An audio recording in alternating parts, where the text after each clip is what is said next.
काशी कुंजी, तो कम शब्दों में आपने अपनी वाणी रखी थी। अब मैं आपसे बात पूछना चाहूंगा कि 1990 में आपने ये सब चीजें होती देखी है, उसका एक स्वरूप हमने पहलगाम में देखा। 1990 की कुछ यादें ताजा हुई आपको इस घटना के बारे में सुन के? क्योंकि ऐसे ही नाम पूछ पूछ करके गोलियों से मारा गया था, कलमा पढ़वाया जाता था, नहीं पढ़ पाते थे तो गोलियों से भून दिया जाता था। कुछ यादें ताजी हुई तो थोड़ा साझा करें दर्शकों के साथ में।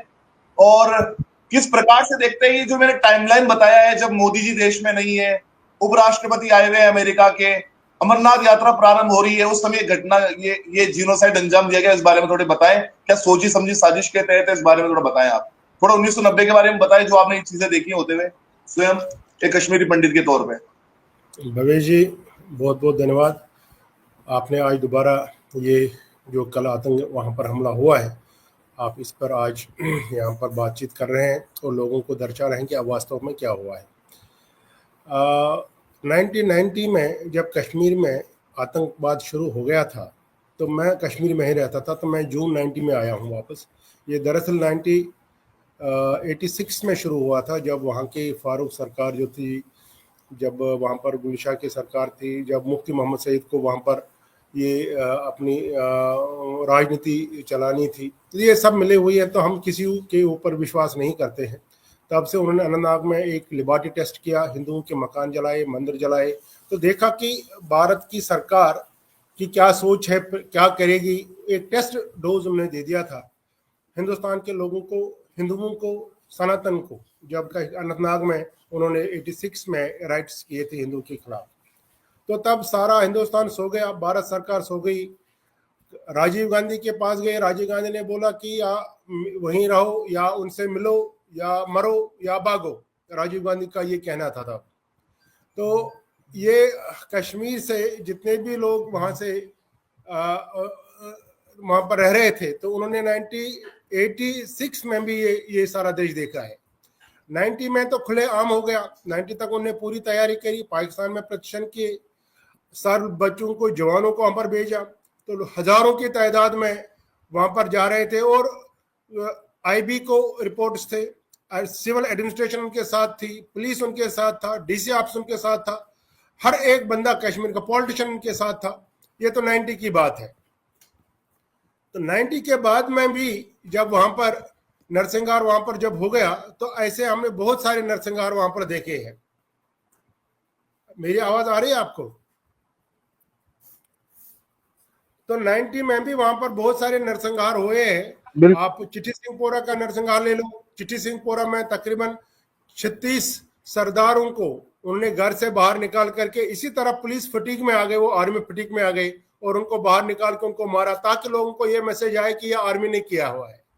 इसी तरह से आप वंदामा मैसेकर ले लो, वहां पर भी 26 कश्मीरी पंडितों को घरों से निकाला और वहां पर उनको इसी तरह से उन्होंने गोलियों से भून दिया। 6 साल का बच्चा था, उसने आवाज मारी, उसको गोली नहीं लगी थी, फिर वापस आ गए, उसकी आवाज सुनकर उसको भी मारा।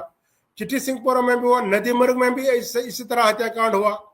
इसी तरह आपका अमरनाथ कारनेज भी हुआ, वहां पर बहुत सारे हत्याकांड कश्मीर में इसी तरह उन्होंने किए और हिंदुओं को वहां पर पलायन करने पर उन्होंने मजबूर किया। और ये सारे के सारे पाकिस्तान के नहीं थे, जो लाखों लोग सड़कों पर थे वो सारे पाकिस्तान से नहीं थे, वो कश्मीर के लोकल्स थे, आपके पड़ोसी थे, मेरे पड़ोसी थे, जिन्होंने ये सारा काम किया। तो ये कहना हमेशा जब भी कोई वहां पर वारदात होती है, हम ये पाकिस्तान पर उंगली उठाते हैं और अपने जो घर के लोग हैं जो ये वारदात करते हैं उनको हम नजरअंदाज करते हैं। ये सरासर गलत है, ये नजरिया ही गलत है। अगर गल का बेदी जो है वो लंका डाहे, ये पुरानी कहावत है। अगर कश्मीर का कश्मीरी मुस्लिम उनके साथ ना रहे, हाथ से हाथ ना के, उनको सपोर्ट ना दे, उनको अपने घरों में शरण ना दे, तो ये टेररिज्म वारदात नहीं हो सकती है। वो खाना कहाँ खाते हैं? वो जंगलों में तो खाना नहीं खा सकते हैं, वो जंगलों में तो पैदा नहीं हुए हैं। ये लोग सारे कश्मीरी हैं, उनको कश्मीर से ही उनको मिल रहा, सारा घरों से उनको खाना मिल रहा है। उनका बैकअप जो है वो घरों से जा रहा है, लोकल्स प्रोवाइड कर रहे हैं। तो ये कहना सरासर गलत है कि ये पाकिस्तान की ही चाल है, खाली पाकिस्तान को प्रतिष्ठा दे रहा है, अम्नेशन दे रहा है, लेकिन जो सड़कों पर जो फौजी बन के, कातिल बन के आ रहे हैं वो लोकल्स है। दूसरी बात मैं ये कहता हूँ, ये खाली कश्मीर का नहीं, आप चाहे आप अभी आप ओवैसी साहब के बयान सुनिए, आप वो किस तरह से बयानबाजी कर रहा है। वो बोलता है कि मोदी आपके साथ नहीं रहेगा, योगी आपके साथ नहीं रहेगा, इनको जाना है, फिर किसको बोलोगे, क्या करोगे, हम याद रखेंगे आपने हमारे साथ जो जुल्म किया हम याद रखेंगे। वो हिंदुओं को ललकार रहे हैं। उसका भाई 15 मिनट का टाइम मांग रहा है, हमें पुलिस को हटा दो, 15 मिनट का टाइम दे दो। ये आप इन स्टेटमेंट को आइसोलेशन में हिंदुस्तान की जनता ले रही है। इन स्टेटमेंट को आइसोलेशन में नहीं लेना चाहिए, क्योंकि इससे इमोशन जो मेजॉरिटी कम्युनिटी के हैं, मुस्लिम कम्युनिटी के कश्मीर के हैं, उनको वो उभर आ रहे हैं इस चीज से। उनको लग रहा है कि हम बेकाबू, हम कुछ भी कर सकते हैं। इसी तरह अभी आसिम मुनीर जो पाकिस्तान का जनरल है, उसने जो अभी स्टेटमेंट दे दिया, उसने ये बोला कि हमारा इस्लाम जो है, हमारा पाकिस्तान के साथ इस्लाम का रिश्ता है, हम हिंदुओं के साथ मिल नहीं सकते हैं। पाकिस्तान की बुनियाद ही हिंदुओं के खिलाफ हुई थी। तो उसका ये कहना था, जिस तरह से उसने इस्लामाइजेशन की बात करी वहां पर, दारुल इस्लाम की बात करी वहां पर, तो ये उनका चल रहा है। कश्मीर का जो एमपी जो आगा रोहल्ला, जिसको श्रीनगर कॉन्स्टिट्यूएंसी से नेशनल कॉन्फ्रेंस से चुना गया, वो पार्लियामेंट में बैठा है। और उसके बयान आप देखोगे, अभी उसने एक बयान दे दिया चंद दिनों पहले, 2-4 दिन पहले उसका बयान ये आया, वहां पर एक इंटरव्यू आया उसका। उसने बोला जो कश्मीर में टूरिज्म है, ये टूरिज्म नहीं है, ये आघात है वहां के कल्चर पे। This an aggression on the culture of Kashmir. मुस्लिम के कल्चर पर एग्रेशन है हिंदुस्तान का। वो बोलते हैं कि ये एक चाल के तहत, एक षड्यंत्र के तहत वहां से पर्यटक यहां पर भेज रहे हैं। अब ये देखो स्टेटमेंट एक एमपी का जो आपके पार्लियामेंट में बैठा हुआ है। आपने उन टर्न कोटों को टिकट दे दी, उनको पार्लियामेंट में इलेक्शन में लड़ने दे दिया, जो आपके पार्लियामेंट में आज बयान दे रहे हैं। आप इंजीनियर रशीद की बात करो, he is a militant, he was a terrorist. वो इंजीनियर रशीद जो है, उसको टेरर फंडिंग के केस में उस पर हवालात हुई थी तिहाड़ जेल में टेरर फंडिंग के बेस में, और उसको टिकट लड़ने का मौका, वहां पर इलेक्शन लड़ने का मौका दिया, और आपके खिलाफ वहां पर वो षड्यंत्र में रहा, भारत के खिलाफ, सनातन के खिलाफ, हिंदुस्तान की प्रभुता के खिलाफ वो लड़ रहा है। और वो आपके पार्लियामेंट में आपकी सैलरी पर पलके उससे वो अपना काम हिंदुस्तान विरोधी ताकतों को ताकत दे रहा है। ये तो हो गई पॉलिटिकल सपोर्ट। उनको आप अंदाजा लगाए इनको कितना पॉलिटिकल सपोर्ट मिलता है इन लोगों को जो टेररिज्म करते हैं। बाकी जो कल वहां पर जो वारदात हुई है, ये कोई नई वारदात नहीं है। इससे पहले उनका एक पैटर्न है, टेररिज्म का एक पैटर्न है अटैक करने का। कभी कश्मीरी पंडित पर अटैक करेंगे, बोलेंगे हम ये कश्मीरी पंडित जो है ये हिंदुस्तान के एजेंट है जी, हम इनको हटा रहे हैं यहाँ से, इनको यहाँ पर जाने नहीं देंगे। टूरिस्टों पर हमारा स्टेटमेंट आएगा, टूरिज्म के साथ हमारा कुछ भी नहीं है, टूरिस्ट आए जाए बैठे क्योंकि हमें रोजगार देते हैं। उसके बाद में उनका पैटर्न चेंज हो जाएगा। जब इस पर यह बात दुनिया भर में फैल जाएगी, जब सारे हिंदू खड़े हो जाएंगे, फिर वो आर्मी के साथ अटैक करेंगे, हिंदुओं के साथ, कश्मीरी पंडितों के साथ नहीं करेंगे, और भी इस तरह उनके साथ वो अटैक करेंगे और बोलेंगे कि हमारा कश्मीरी पंडितों के साथ कुछ नहीं है, वो हमारे अपने बंदे हैं जो कश्मीरी हैं, लेकिन हम अटैक कर रहे हैं हिंदुस्तान के साथ, वो यहाँ पर जबरन काबिज हो गए हैं कश्मीर पर, तो आर्मी को करेंगे। उस टाइम पर कश्मीरी पंडितों को या पर्यटकों को नहीं करेंगे। तीसरा पैटर्न इनका है टूरिस्टों को हटाने का, कि यहाँ पर गैर इस्लामी नहीं होना चाहिए, यहाँ पर कश्मीर हिंदुस्तान का हिंदू यहाँ पर नहीं होना चाहिए, उनकी पकड़ नहीं आनी चाहिए। वो यहाँ पर हमारे गिलानी का भी ये कहना था, वो भी ये बोलता कि ये जो यहाँ पर कश्मीर का अगर टूरिस्ट जहाँ पर आता है, अमरनाथ यात्रा को नहीं निकालने देते थे, वो बोलते ये इस्लाम शरिया के खिलाफ है। एक इस्लामिक स्टेट में अब हिंदुओं का, काफिरों का वहां पर कुछ हो, धार्मिक सतल हो, वो इस्लाम के खिलाफ है। तो इसको हम आइसोलेशन में नहीं ले लेंगे। इनकी नेटवर्किंग बहुत स्ट्रांग है, ये आपस में बहुत जुड़े हुए हैं, ये कश्मीर से कन्याकुमारी तक इनके लिंकेज है। हम इसको आइसोलेशन में नहीं ले सकते हैं। कल जो वारदात हुई वहां पर आपने देखा होगा, वहां पर चुन चुन के नाम लेके, कि अगर आप हिंदू नाम बताए, उसे नाम बताए, वो किसी से बोला कि कलमा पढ़ो, उसने बोला मैं मुस्लिम नाम, उसने बोला कलमा पढ़ो, उसने कलमा भी पढ़ा।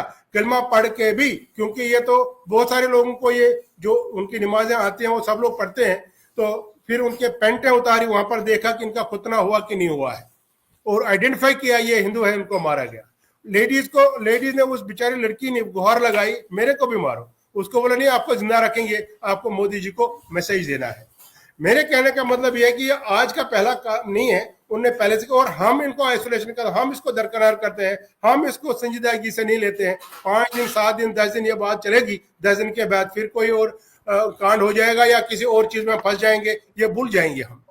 एक चीज मैं आपको बताना चाहूंगा, उनका मंशूर था वहां पर कश्मीरी मुस्लिम्स का, पाकिस्तान का, इस्लामिक वर्ल्ड का, कि एक हिंदुस्तान में एक प्रोविंस ऐसा हो जो प्रो इस्लामिक हो, जिसमें इस्लाम का राज हो, जो जो निजामी, जहां पर निजामी मुस्तफा हो। और उन्होंने सिलेक्ट किया कश्मीर कि वहां पर सिर्फ 5 लाख लोग ही हिंदू रह रहे हैं, 70 लाख लोग मुसलमान रह रहे हैं। 5 लाख लोगों को मारना, भगाना, खाना एक दिन का काम है, हम इनको भगा सकते हैं। बड़ा सिंपल सा तरीका उन्होंने ले लिया और कश्मीरी हिंदुओं की प्रॉपर्टी, कश्मीरी हिंदुओं का जमीन जायदाद, कश्मीरी हिंदुओं के बागात, कश्मीरी हिंदुओं की नौकरियां, कश्मीरी हिंदुओं के रुपये, वो सब उनने हड़प लिए और उनने पूरी तरह से निजाम मुस्तफा कायम किया। एक गवर्नर के होने से वहां पर आप हिंदुस्तान का रूल नहीं कह सकते। कश्मीर में जब तक हिंदू नहीं बसेगा तब तक वहां पर हिंदुस्तान नहीं कहा जा सकता है। कश्मीर में हिंदुओं को बसाने का काम जो रुक गया है, जो नहीं किया गवर्नमेंट ऑफ इंडिया ने, ये सबसे बड़ी गलती है गवर्नमेंट ऑफ इंडिया की। आप क्या चाहते हैं कि टूरिज्म से आप टेररिज्म को कंट्रोल करेंगे? ये कौन सा विधान है? ये कौन सा संविधान है? ये कौन सा साइंटिफिक अप्रोच आप लोगों ने ले लिया है कि वहां पर टेररिज्म को टूरिज्म से कंट्रोल करेंगे? ये कैसे हो सकता है? आप लोगों ने उनको, गवर्नमेंट ऑफ इंडिया ने वहां पर हजारों करोड़ रुपया इंफ्रास्ट्रक्चर को डेवलप करने के लिए लगाया। आपको मैं बताऊं, हर एक घर में वहां पर आज के दिन में ओयो होम है, जहां पर आदमी सत्यायुग में वहां पर नहीं जा सकता है। वहां पर आज उसके घर में लोग बैठे हुए हैं, आज भी होंगे वहां पर, आज भी वहां पर उनके घरों में लोग बैठे हुए हैं ओयो होम में। उन्होंने वहां पर फैसिलिटी प्रोवाइड करी है और उनको पैसा मिल रहा है वहां से। ये क्यों, ये कैसे हुआ? ये गवर्नमेंट ने उनको इस तरह से इंफ्रास्ट्रक्चर दे दिया, हिंदुस्तान में इस तरह से टूरिज्म का प्रचार किया कश्मीर का, कि हिंदुस्तान का कोना कोना से लोग वहां पर आके जा रहे हैं। और खाली श्रीनगर की बात नहीं, पहलगाम जो है एक एस्टेब्लिश्ड एक टूरिज्म स्पॉट है। मैं पहलगाम की बात नहीं करूं, आप गुरेज वैली की बात करो, आप that is on the border side, बहुत दूर है, उसको डेवलप किया गया। वहां पर जो लोग हैं उनकी क्या सेफ्टी है? वो कहां पहुंच गए वहां पर? आप मछली वैली की बात करो, आप टमडार की बात करो, आप दूध पथरी की बात करो। इस तरह से हजारों करोड़ रुपए आपने इतने इंफ्रास्ट्रक्चर किया। काशी जी, जो ये जिस जगह पे घटना हुई है, थोड़ा उसके बारे में बताएं। क्या यहाँ पे सुरक्षा कभी रहती नहीं है? जब टेररिज्म पीक पे था तब भी क्या यहाँ पे सुरक्षा नहीं रहती थी? क्योंकि सुनने में आया कि उस समय 5000 पर्यटक वहां पे मौजूद थे, 500 नहीं, तकरीबन 5000, और सुरक्षा के बिल्कुल वहां पर सुविधाएं नहीं थी। वहां पे सीआरपीएफ के जो थे पुलिस वाले वो नहीं थे, आर्मी के पुलिस वाले नहीं थे, आर्मी वाले नहीं थे, सीआरपीएफ वाले नहीं थे। तो क्या ऐसा हमेशा ही रहता है वहां पे? बावे जी, ये प्रैक्टिकली पॉसिबल नहीं है कि गवर्नमेंट ऑफ इंडिया या सुरक्षा बल हर एक पर्यटक को वहां पर सुरक्षा दे और हर जगह सुरक्षा दे। This not practically possible. ये जगह जो है जहां पर मैसना वैली है, ये बेताब वैली से तकरीबन 7 किलोमीटर ऊपर है। यहाँ पर कोई गाड़ी नहीं जाती है, यहाँ पर लोग पैदल जाते हैं। ये समझो कि एक स्विट्जरलैंड की टाइप का ये एक जगह है। कश्मीर तो वैसे, अगर कश्मीर के किसी भी चप्पे पर घूमेंगे आप, आपको लगेगा, अगर आप फ्रांस जाएंगे ना, आपको लगेगा कि इससे बेटर तो मेरा कश्मीर है, मैं यहाँ पर क्यों आया हूँ। आप इटली जाओगे, आपको लगेगा मैं तो गलत जगह आया हूँ, मुझे कश्मीर जाना चाहिए था। आप किसी भी वर्ल्ड के किसी भी टूरिज्म स्पॉट पर जाओगे तो आपको कश्मीर की याद वहां पर आज, जिस बंदे ने कश्मीर देखा है। लेकिन सवाल इस चीज का है कि हम गवर्नमेंट पर इसका ये नहीं कह सकते गवर्नमेंट ने प्रोटेक्शन नहीं दे दी है। कहां दे देंगे इस जगह पर प्रोटेक्शन? गवर्नमेंट किस तरह से प्रोटेक्शन दे देगी? आप बेताब वाली में प्रोटेक्शन नहीं दे सकते हैं। आप कश्मीर के, आप कहीं स्पॉट ऐसे होंगे कश्मीर में जहां पर आर्मी रह सकती है, जहां पर आर्मी होगी, गार्ड होगा। अब लोग जो है, जब शांति लग रहा है, जब आदमी को लग रहा है कि सब ठीक है, लोग तो जंगलों में घूम रहे हैं, लोग तो खुद ही जा रहे हैं। लोग किसको रोक गए आप? कुछ स्पॉट जो ऐसे वहां पर हैं जहां पर वहां पर हम भी नहीं जा पाते, क्योंकि लोगों को नहीं पता। परसों मैं ट्रेन से वहां पर जम्मू से वापस आया हूं, मेरे साथ उड़ीसा के कुछ 4-5 जवान थे, 2 लड़कियां थी, 3 लड़के थे। मैंने उनको पूछा आप कहाँ गए थे? बोल के हम कश्मीर गए थे। मैंने कहा क्या करें? बोल के घूमने गए थे। बोले कि हमें जी कश्मीर में कश्मीरी पंडित नहीं दिखा, ये जो हमने कश्मीर फाइल में देखा वो क्या सही था? मैंने कहा आपको क्या लगता है? बोले कि वो लोग तो बहुत अच्छी तरह से हमको बातचीत कर रहे थे वहां पर, हमें तो नहीं लगता, हमें कोई कश्मीरी पंडित वहां पर दिखा नहीं। मैंने कहा गए कहाँ थे? बोले कि हम गुरेज गए थे। मैंने पूछा गुरेज कैसे पहुंचे आप? गुरेज is on the PoK border. मैंने कहा वहां पर कैसे पहुंचे? बोलो कि वहां पर जो लोकल है, जो ट्रैवल एजेंसी है, उसने हमको वहां पर भेज दिया। भाई साहब, इन लोगों को नहीं पता कश्मीर की हालात क्या है, कश्मीर कहां पर है, कश्मीर में किस जगह टेररिज्म है, कश्मीर कहां जाना चाहिए कहां नहीं जाना चाहिए। नई नई जगह वहां पर बनाई है, नए नए बच्चे हैं, नए नए बच्चों का नया नया शौक है और पैसा है, चाहते हैं कि वहां पर चले जाएं। और वहां पर जब उनसे पूछा, मैंने पूछा, मैंने कश्मीर पंडित तो मैं हूं, कम से कम आपको वहां पर कश्मीर को कोई नहीं दिखा? बोले कोई नहीं। बोले कुछ मकान जले हुए दिखे। मैंने कहा वही कश्मीर पंडित के मकान है जो आपको जले हुए मिले वहां पर। कश्मीरी पंडित कहां पर मिलेगा आपको? कश्मीर पंडित मिलेगा नहीं, उनको तो भगाया गया वहां से, वो कहां मिलेगा? मैंने कहा अच्छा जिस जगह गए थे वहां पर कहां रहते थे? बोले कि वहां पर होम स्टे बनाया था एक, वहां पर है। मैंने कहा कोई हिंदू दाया बाया था? बोले कि नहीं। आप ये अंदाजा लगाइए, एक टेररिस्टिक जगह है जहां पर टेररिज्म का बोलबाला है, जहां पर दिन दहाड़े लोगों के कत्ल आम हो रहे हैं, वहां पर 10 दिन शांति हो गई, 1 महीना 2 साल शांति हो गई, कोई ऐसा इंसिडेंट नहीं हुआ। आप तो दौड़ पड़े वहां पर, सारे लोग दौड़ पड़े, भाई शांत है वहां पर। ये इंसिडेंट आज भी हो सकता है, ये कल भी हो सकता है, या आज से 20 दिन पहले भी हो सकता था, ये एक साल में 20 बार हो सकता है, 2 साल में कोई बार नहीं हो सकता है। सवाल इस चीज का है, टेररिज्म को हटाने के लिए आप टूरिज्म का इस्तेमाल नहीं कर सकते हैं, टेररिज्म को हटाने के लिए आप फोर्स का इस्तेमाल कर सकते हैं, टेररिज्म के लाने के आप इलेक्शन नहीं कर सकते। वहां पर हम इलेक्शन करेंगे जी, इलेक्शन हो गया जी क्योंकि सुप्रीम कोर्ट ने बोल दिया ये, हम आप वहां पर इलेक्शन करो जी। सबसे बड़ा घातक जो रहा, जो सुप्रीम कोर्ट का डिसीजन रहा था कि वहां पर इस टाइम पर आप इलेक्शन करो जी, ये आपका डेट उन्होंने दे दिया है। दिस वाज ब्रूटल, जो जिनका डिसीजन, जिससे दोबारा वहां पर टेररिज्म शुरू हो गया। आप कश्मीर में आपने पूरा 2019 में आपने आर्टिकल 370 हटाया, 35A हटाया, नकेल लगाई वहां पर मिलिटेंटों पर आपने ऑल आउट ऑपरेशन चलाया, डोडा में, रियासी में, कश्मीर, श्रीनगर में, सोपोर में, बारामूला में, हर जगह आपने अपने फौजियों ने बलि दे दी वहां पर। लेकिन रिजल्ट क्या हुआ? आपने वहां पर इलेक्शन कराया और वो टर्न कोर्ट्स दोबारा वहां पर आ गए और कमांड उनके पास आ गई, वो दोबारा अपना काम करेंगे, वहां पर उनको पूरा सपोर्ट मिला। इलेक्शन नहीं करना चाहिए, बीमार स्टेट थी, इलेक्शन क्यों किया? कम से कम वहां पर अब वो स्टेट का जो दर्जा है, कम से कम वो नहीं दिया जाए चाहिए। जो मांग रहे हमें स्टेट वापस दे दो, स्टेट का दर्जा दे दो, यूटी रखो वहां पर। कम से कम गवर्नमेंट को एक प्लानिंग करना चाहिए। आप मोमेंट्री नहीं होना चाहिए, ये कॉस्मेटिक अप्रोच आप मत ले लो। There should be a policy towards Kashmir. Kashmir के अगेंस्ट आप इस तरह से लाइट नहीं ले सकते हैं कश्मीर को। कश्मीर एक ऐसा आग पर, शोले पर बैठा हुई जगह है जहां पर पाकिस्तान चाहता है कि किसी भी मौके का इस्तेमाल करके इसको इंटरनलाइज करें, जहां पर कश्मीरी मुस्लिम को वहां पर दरसगाहों में, मकतबों में उनके दिमाग में जहर भर दिया गया है हिंदुओं के खिलाफ, हिंदुस्तानियों के खिलाफ। आप उसको लाइटली नहीं ले सकते हैं। और जो अभी सज्जन बोल रहे थे ये कि वहां पर वो लोग, उन्होंने वहां पर काउंटर अटैक क्यों नहीं किया, मिरर अटैक क्यों नहीं किया? कैसे करेंगे जी? क्या बात कर, कश्मीरी हिंदू को भी ये बोलते थे 5 लोग हैं, आप कैसे निकल गए वहां पर? किसको पता था वो गोली मारेंगे और किसको मारे?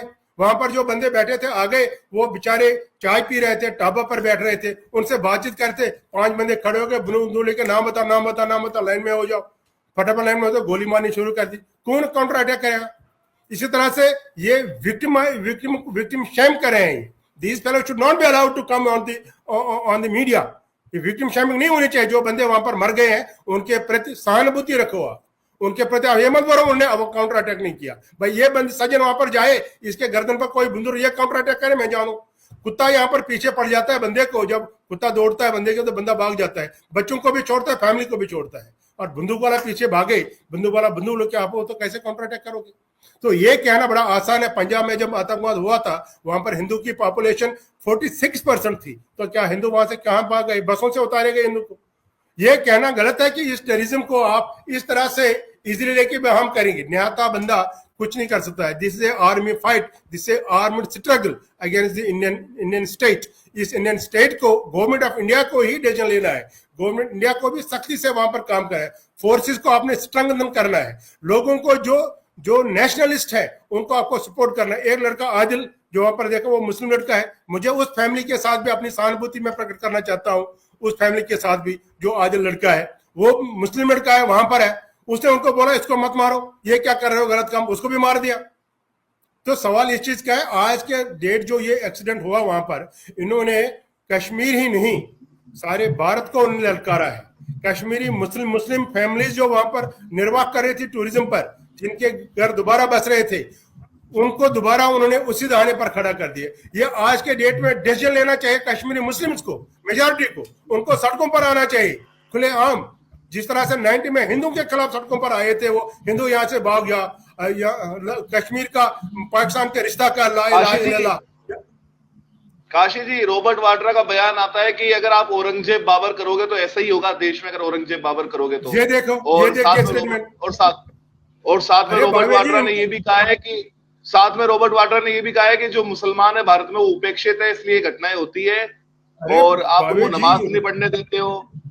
तो ये रॉबर्ट वाड्रा को क्या कहना चाहोगे? सर रोना आता है इनकी तरफ देख के, ये देश के दुश्मन है। मैं कहता हूं कि सबसे पहले इनको एफआईआर करना चाहिए, इनको कारागार में बंद करना चाहिए। आप ये उग्रवादी से ज्यादा खतरनाक है, जो अंदर बैठे उग्रवादी है, ये आपके घर में बैठकर छुपकर आपके अगेंस्ट षड्यंत्र करते हैं। आप इसको, इंडिया का कानून ऐसा बनना चाहिए कि इनके खिलाफ एक स्ट्रिक्ट एक्शन हो जो ऐसा बयान देता है। This is anti national statement. वो कैसे दे सकता है? इस वाड्रा को तो उनको सरेआम उनको मतलब मुकदमा फांसी देनी चाहिए। How we can say like this. इसी तरह से जो जितने भी लोग आज के डेट में भी ऐसा स्टेटमेंट देते हैं जो देश के खिलाफ है, जो धर्म के खिलाफ है, जो हिंदुस्तान के प्रभुता के खिलाफ है, जो हमारी इंडिपेंडेंस के खिलाफ, आजादी के खिलाफ है, ये कैसे दे सकते हैं? और मैं एक चीज बताऊं, ये बीजेपी गवर्नमेंट अगर आज यहाँ पर नहीं होती, मैं वसुख से आपको कहना चाहता हूं 2016 तक हम नहीं समझते थे कि काशी अकुन भाई, नरेंद्र मोदी ने जब कंडेम किया ट्वीट के माध्यम से, उस पे काफी फन वाले कमेंट्स किए, मुसलमानों ने खुशी जाहिर करी। मैं तो साफ बोल रहा हूँ, मैं शांति प्रिय समुदाय नहीं बोल रहा हूँ। और फेसबुक पे हा वाली इमोजीज आई इस प्रकार की न्यूज के ऊपर, जो लाफिंग इमोजीज होती है और जो खुशी वाली इमोजी होती है, मुसलमानों ने वो इमोजी दी है। इन लोगों के साथ क्या सुलूक होना चाहिए? सर, उन लोगों को straight way there should be a clear cut policy against anti-nationals, against those who are mocking India, against those who are mocking Prime Minister. There should be a strict action should be taken against them. आप नहीं छोड़ते, आप किसी परदेश में चले जाए, किसी फॉरेन कंट्री में जाए, देश के खिलाफ एक मामूली स्टेटमेंट अगर वो नारा ही लगाएगा, he is to be crippled there, उसको दबोचा जाता है। और यहाँ पर एक खुले आम स्टेट के अगेंस्ट बात कर रहे हैं, प्रधानमंत्री के अगेंस्ट बात कर रहे हैं। मैं एक चीज बताऊं, 2016 तक, मैं माफी चाहता हूं आपसे बात करने के लिए, 2016 तक कश्मीरी हिंदू को नहीं लग रहा था कि कश्मीर हिंदुस्तान का पार्ट है। 2016 तक जब तक बुरहान वानी गैंग वहां पर एग्जिस्ट हो गई थी। और आप यकीन करिए कि आपका प्रधानमंत्री उस टेररिस्ट को, जिसने एयरफोर्स के आर्मी जवान को मारा, उसको आप पीएमओ में बुला रहे थे। मनमोहन सिंह ने उसको पीएमओ में बुला रहा था, ऑफिस में बुला था, और वहां पर उसे हैंडशेक कर रहा है। ये कौन सी कंट्री है यार? ये कौन सा कानून है? अभी उग्रवाद नहीं करें तो और क्या करेंगे? मोदी जी ने जिस तरह से लगाम लगाई थी कश्मीर में टेररिज्म के ऊपर, जिस तरह से कश्मीर को दोबारा उनके चुंगल से वापस लाया था, जिस तरह से उसने पाकिस्तान की कमर तोड़ी थी सर्जिकल स्ट्राइक करके, जिस तरह से पाकिस्तान की कमर तोड़ी थी वहां पर टेररिज्म आर्मी को स्ट्रेंथन करके। मैं एक आपको एक रिक्वेस्ट, एक मिनट, मैं कह रहा हूँ सेकुलर लोगों का बयान आ रहा है, बड़ा इंटरेस्टिंग बयान, उस पर भी आप रिमार्क दें कि मोदी जी हिंदू मुस्लिम करने के लिए फायदा उठा रहे हैं इस घटना का। मोदी जी, ये जो हिंदू को नाम पूछ के मारा गया, ऐसा कुछ नहीं हुआ था, ऐसा कह रहे सेकुलर लोग कि सबको मारा गया है। और साथ में कह रहे कि टेररिज्म का कोई रिलीजन नहीं होता है, ऐसा बयान भी दे रहे लोग कि टेररिज्म का कोई रिलीजन नहीं होता है। देखो, ये लोग बहुत दिनों से कह रहे हैं कि टेररिज्म का रिलीजन नहीं होता है, और लेकिन ये हमें देखना चाहिए कि टेररिस्ट का जो नाम होता है, नाम तो होता है कुछ, वो नाम पढ़ के उनको शर्मसार होना चाहिए कि उसका नाम क्या आ रहा है, कौन कर रहा है ये, और वो क्या कर रहे हैं। आप टेररिज्म का कोई रिलीजन नहीं है, लेकिन वो तो सारे मुस्लिम ही है ना, उसमें कोई हिंदू तो मैंने देखा नहीं, उसमें कोई क्रिश्चियन तो मैंने देखा नहीं, उसमें किसी भी ऐसे लोगों ने जो बोलते उनका रिलीजन नहीं है, तो वो क्या सड़क पर आ गए आज? क्या उन्होंने सड़क पर उनके खिलाफ प्रदर्शन किया? वो उनको कवर अप कर रहे हैं इस चीज को स्टेटमेंट देके, ऐसे स्टेटमेंट देके वो अपने पॉलिटिकल रोटियां सीख रहे हैं। आज के डेट में हिंदुस्तान की जनता, हिंदुस्तान के पॉलिटिकल पार्टीज, चाहे गवर्नमेंट में है चाहे अपोजिशन में है, उनको संगठित होना चाहिए, उनको समझना चाहिए ये पॉलिटिकल पार्टियां आती है जाती है, पॉलिटिकल पोस्ट आता है जाता है, लेकिन देश रहेगा तभी तो उनकी पार्टी रहेगी।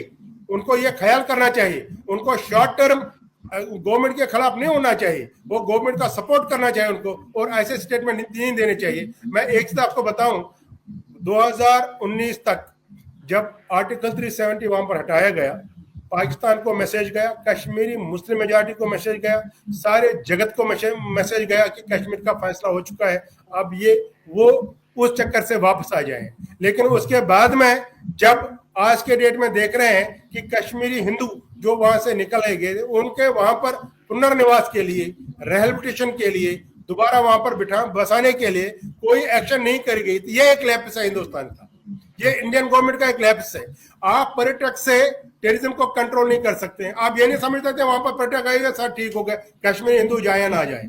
जब तक न हिंदू वहां पर रहे, जब तक न हिंदू वहां पर मकान बनाए, 35 साल में किसी भी हिंदू ने, चाहे जम्मू का हो, डोगरा हो, किश्तवाड़ का हो, आप यूपी का हो, दिल्ली का हो या कश्मीरी पंडित हो, 90 के बाद में किसी भी पंडित ने, किसी भी हिंदू ने बानिहाल से बाहर, बानिहाल से इधर इस साइड में रामबन है, रामबन से भी कोई बंदा ऐसा नहीं है जिसे कश्मीर में 10 किलोमीटर के बाद में जमीन लेके वहां पर मकान बनाया होगा।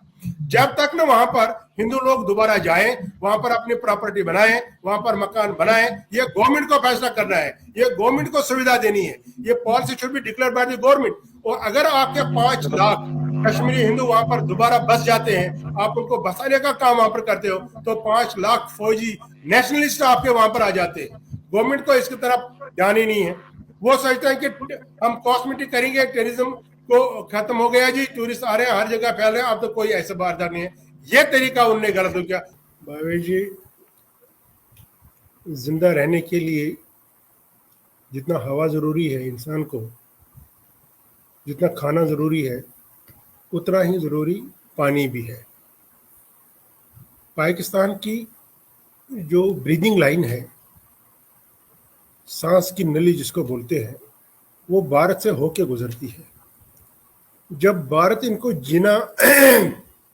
जीने के लिए सुविधा प्राप्त करता है, तभी तो पाकिस्तान जीता है। 6 नदियां जो भारत से मतलब ऑरिजिनेट हो रही है, उसकी इंडस ट्रीटी के हिसाब से जो पाकिस्तान के साथ हुआ है, 3 नदियों का पानी जो है वो पाकिस्तान यूज़ करेगा, सिंध में है, जहलम है और चिनाब है, और 3 नदियों का पानी जो है वो हिंदुस्तान अपने हिसाब से यूज़ करेगा।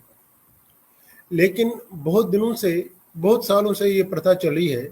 जब इंडिया ने वुलर लेक पर वहाँ पर एक प्रोजेक्ट लगाने की, हाइड्रो प्रोजेक्ट लगाने की बात करी, पाकिस्तान ने विध्वंसक रूप अपना करके लोगों के माध्यम से, अपने एजेंट्स के माध्यम से वो नाकाम कर दिया। आज के डेट में हिंदुस्तान का पानी, जो जहलम का पानी जो पाकिस्तान को बह रहा है, अगर उसको चैनलाइज किया जाए, अगर इसको सतलुज को चैनलाइज किया जाए, अगर इन सारी नदियों को अपने नहरों के द्वारा हिंदुस्तान को, अपने ज़मीन को, सरजमीन को सींचने के लिए चैनलाइज किया जाए, और पाकिस्तान को बंद करेगा जो ट्रीटी है, 80% वाटर वहाँ पर चला जाता है हिंदुस्तान का। अगर ये बंद किया जाए तो वो भूखे मर जाएंगे। वो ये कदम हिंदुस्तान को 1971 में उठाना चाहिए था। ये कदम जो नेहरू ने जो ये ट्रीटीज करी है उस ज़माने में, ये आउटडेटेड है। ये 2 भाइयों के बीच में ये ट्रीटी हो सकती है। ये ट्रीटी दुश्मनों के बीच में नहीं होती है। आप हमें मारते जाए और हम आपको खिलाते जाए, पानी देते जाए। आपकी सरजमीन जो ज़मीन है उसको हम सींचते जाए, और अब हमारी ज़मीन पर बम गिरा दो और हमारे लोगों को खून खराबा करो हमारी ज़मीन पर आके। ये कहाँ का रोज, ये कहाँ की नीति है? इस डिप्लोमेसी को बहुत पहले बंद करना चाहिए था। और मुझे लगता है कि आज सही मौका है। अगर ये डिप्लोमेसी बंद हो रही है, अगर पाकिस्तान के साथ रिश्ता बंद किया जाए, आपका कारोबार पाकिस्तान के साथ नहीं है, पाकिस्तान आपके साथ टेररिज्म करता है, आपने रास्ते खोले, आपने उड़ी का रास्ता खोला, आपने कश्मीर से रास्ता खोला उनके लिए, इसके लिए आपने, हमारे प्रधानमंत्री वहां पर गए बस की यात्रा लेके, हम जी सिंधी चाहते हैं, हम अपने पड़ोसियों को नहीं बदल सकते हैं, आप हमारे साथ ठीक तरह से हम व्यवहार करें। उनने पीछे छुरा घूम के करगिल युद्ध कर दिया। आप जो भी कोई अच्छा काम उनको लिए करते हैं, अच्छी बात है, पड़ोसी तो अच्छा होना चाहिए, हिंदुस्तान की नीति है, लेकिन कमीना भी नहीं होना चाहिए ना, गलत बंदा तो दुश्मन भी नहीं होना चाहिए था। आपका पड़ोसी आपका दुश्मन है, तो दुश्मन के साथ दुश्मन का सा ही व्यवहार करना चाहिए, उसके साथ दोस्ती क्यों? आप पाकिस्तान से जंग मत करो, जंग नहीं करने को बोल रहे हैं आप, ये ट्रीटी जो उनके साथ उनको बंद कर दो। जो आप बच्चों को, कश्मीरी बच्चों को मैं आपको बताऊं, उनको कश्मीर से पाकिस्तान भेजा जाता है, बांग्लादेश भेजा जाता है एजुकेशन के लिए, उनकी मेडिकल डिग्रीज और इंजीनियरिंग डिग्रीज के लिए उनको वहां पर भेजा जाता है, और वो फाइनेंस गवर्नमेंट ऑफ इंडिया करता है, उनकी सिलेक्शन माइनॉरिटीज कमीशन करता है उनको वहां पर भेजने के लिए। वो बंद कर दो ना, वहां से वो आतंकवादी बन के आते हैं। आपको लगता है कि डॉक्टर बन के आता है, वो डॉक्टर आतंकवादी बन के आता है वहां से। भाई आप वहां पर क्यों भेज रहे थे उनको? आप इसी तरह से जो आपने हिंदुस्तान में, आपको बताऊं, जितने भी इंजीनियरिंग कॉलेज हैं नॉर्थ इंडिया में, साउथ इंडिया में, ईस्टर्न रीजन में, हर एक जगह रिजर्वेशन है कश्मीरी मुस्लिम बच्चों के लिए, कश्मीर के स्टेट के लिए। और उनकी पढ़ाई का खर्चा, डॉक्टर का अगर डॉक्टरी को डिग्री देता है 3 लाख रुपए गवर्नमेंट ऑफ इंडिया उसको देता है। इंजीनियरिंग कॉलेज के लिए 1.5 लाख रुपए की फीस पर ईयर है, उसके लिए है। ये सारा खर्चा प्रधानमंत्री योजना से चल रहा है। वो माइनॉरिटीज के लिए जो कोटा फिक्स किया है, ये सब आम लोगों को पता नहीं है। ये पीपल डजंट नो इट। लोगों को लगेगा पता नहीं क्या बोल रहे हैं जी, ये क्या, हमें तो पता नहीं है, पता नहीं कहाँ की स्टोरी बोल रहे हैं। अगर आप हरियाणा के पलवल में जाएंगे, आप पलवल में जितने भी आप इंजीनियरिंग कॉलेज हैं, आप देखोगे वहां पर एक अच्छी percentage of Kashmiri Muslim boys वहां पर पढ़ते हैं। ठीक है जी, आपने नागरिक हैं, ये हमारे साथ रहे, हम इनको साथ ठीक करेंगे, लेकिन ये नागरिक ऐसे नहीं होने चाहिए। अगर वहां पर आज के डेट में ये कांड हुआ तो वो नागरिक वहां पर खड़े होने चाहिए ना, सड़कों पर आने चाहिए ना। देखो काशी जी, अनिल जी, अब कुछ ह्यूमन राइट्स वाले चौधे जो भारत में रहते हैं वो निकलेंगे बाहर कि पाकिस्तान की जनता की क्या गलती है, बेचारे पाकिस्तान के किसान की क्या गलती है। ऐसे चौधे बाहर निकलेंगे सेकुलर के, उनको क्या जवाब देंगे आप लोग? अरे मैं सर वही बोल रहा हूं कि हमने घर में ही दुश्मन पाले हैं। हमारे बंदे ही पहले हमारे खिलाफ। आप कपिल सिब्बल को ले लो, उसके स्टेटमेंट देखो, आप किसी भी लाइन से लग रहा कि वो हिंदू है। कपिल सिब्बल को आज कल स्टेटमेंट दे रहा था, उनको मुकदमा करना चाहिए, उनको ऐसा करना चाहिए ताकि इसकी रोजी रोटी चले, ये फिर उनके अगेंस्ट उठे। जितने भी कांग्रेसी हैं, मैं आपको एक से बताऊं, जितने भी कांग्रेसी टॉप पोजीशन पर हैं, इंक्लूडिंग राहुल गांधी, उसका स्टेटमेंट ले लो आप, बहुत घातक है। सोनिया गांधी ने लास्ट ईयर बोला था कि लोगों को सड़कों पर आना चाहिए। सीसीआई के खिलाफ दिल्ली में उनका ही प्रदर्शन था। अपने केजरीवाल साहब की बात ही मत करो। 225 लोग जो पार्लियामेंट में वक्फ बिल के अगेंस्ट खड़े हो गए, वो तो अपने ही लोग हैं ना। तो मैं वो पॉलिटिक्स की बात तो अलग है। मैं दूसरी बात कह रहा हूं, अगर पाकिस्तान के साथ ये ट्रीटी है, इसको पहले से बंद किया जाना चाहिए। पहली सबसे बड़ी गलती आपकी ये है कि जब 1971 में 93,000 आपके पास प्रिजनर्स ऑफ वार थे पाकिस्तान के, आपने क्या सौदा किया उनके साथ में? सिर्फ एक सौदा किया जी, बांग्लादेश अलग हो गए, वो तो वैसे ही अलग हो चुका था, उनने आजादी डिक्लेयर करी थी, सारे वर्ल्ड ने माना था। आपने क्या सौदा किया जी? हम कश्मीर का मसला जो है वो यूएनओ में नहीं ले लेंगे। ये शिमला एग्रीमेंट तो वही है ना, हम खुद ही बाहमी आपस में बातचीत करके सुलझाएंगे। What is this? आप उनको बोलो ना ये बंद करो जी, आगे नहीं जाना चाहिए।